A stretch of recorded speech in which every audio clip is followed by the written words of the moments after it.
Hello everyone, and thank you for tuning in to yet another video. Today I'm going to be upcycling or upgrading 3 sweaters. I've done something like this before, and if you're interested in seeing some of those other designs, I can link that in the clickable I button above, but let's get started.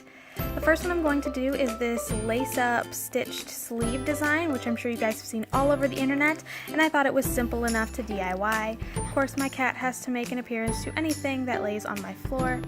First things first, you're going to want to cut off a long piece of ribbon. I went with a contrasting white for my red sweater, and you're going to tie a knot in the end of it.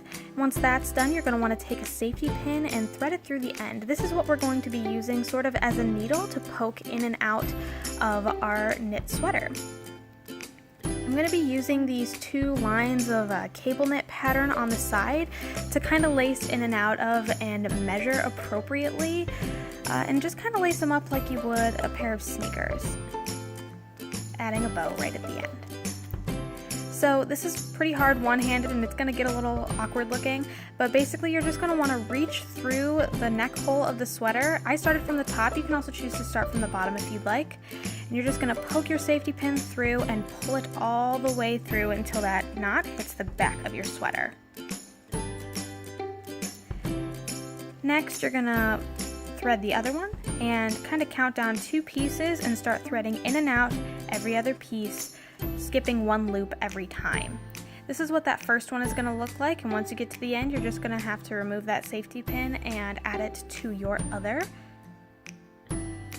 And finally, add the bows at the end, and this is what it should look like once you're all done.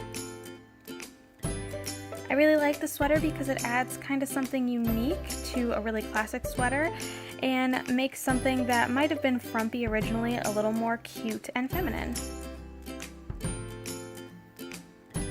The next design is going to be another design on the sleeves involving bows and ribbon. So this, I went with something that's not exactly a knit sweater so that if I cut through it, the entire sweater isn't going to unravel. You're going to go to the side seam and just cut a slit all the way up the length. Next, you're going to want to start cutting out some pieces of ribbon. I actually used the length of my forearm for these, but it kind of depends on whatever length you want.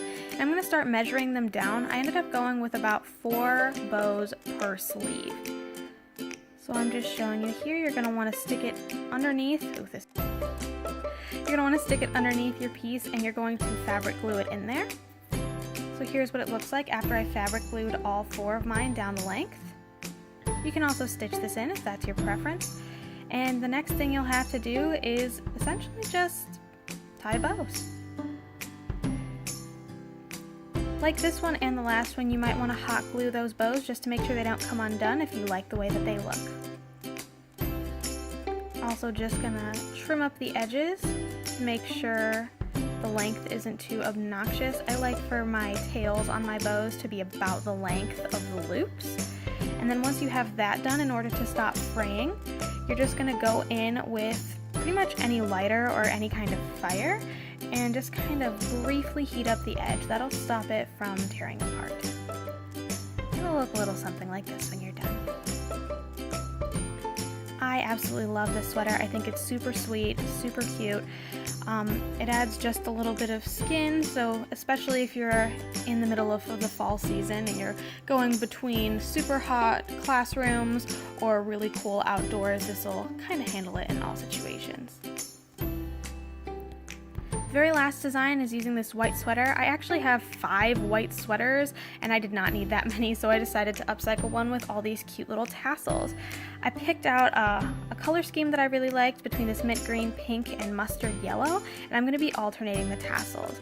I'm using this nameplate that I have on my desk kind of to help me measure out, especially since I wanted the tassels to be so tiny. What you're going to do is you're going to take a length of your string, hold down, and wrap it around whatever it is that you're trying to keep the length of. I went about 6 times. You can do more or less depending on the tassel size that you like, and it may take a couple of tassels or times making tassels before you figure out exactly what size you like the best. Once that's done, you're going to want to cut the ribbon or the string off and pull your loops from whatever it is you're using to separate. And you're just gonna go through the end and make sure to cut. Now, if you wanted to keep your tassel this length, that should be enough, but since I want mine to be super tiny, I'm actually going to cut through the other end as well.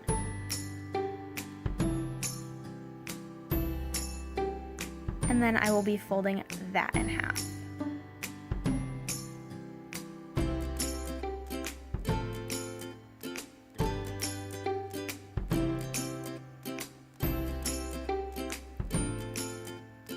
In order to have something to kind of hang the tassels from, I'm using just another small piece of yarn to knot onto the top.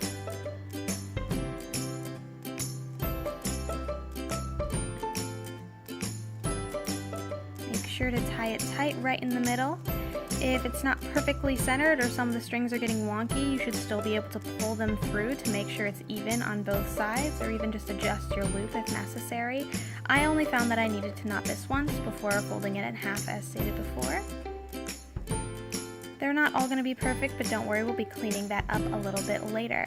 You're going to actually want to take another long piece of string, make sure to cut it off. These are some dull scissors.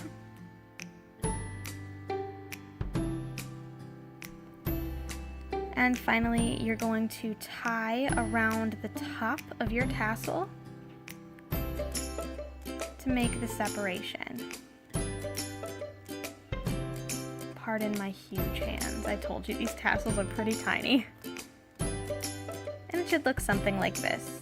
I double knot this part and I just go onto the back. I actually leave the bottom portion, just cut off the top one because the bottom portion just bleeds right into the bottom tassel bits and adds maybe a little extra length.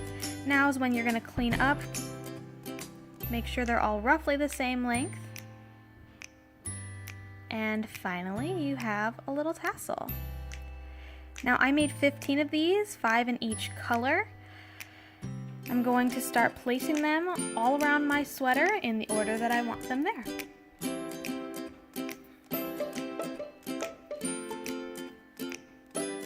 Here are all my tassels. It definitely took me about an hour and a half to do this.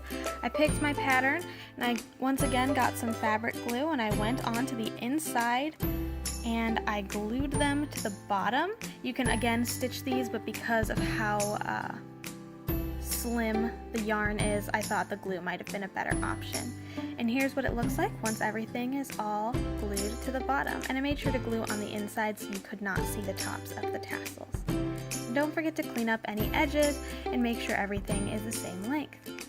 And here is what it looks like. I think this is a really great way to upcycle an old white sweater, or really any sweater that you want to jazz up just a little bit. I wanted to thank you so much for watching. If you liked what you saw, feel free to like and subscribe, and maybe I'll be seeing you in my next video. Bye-bye.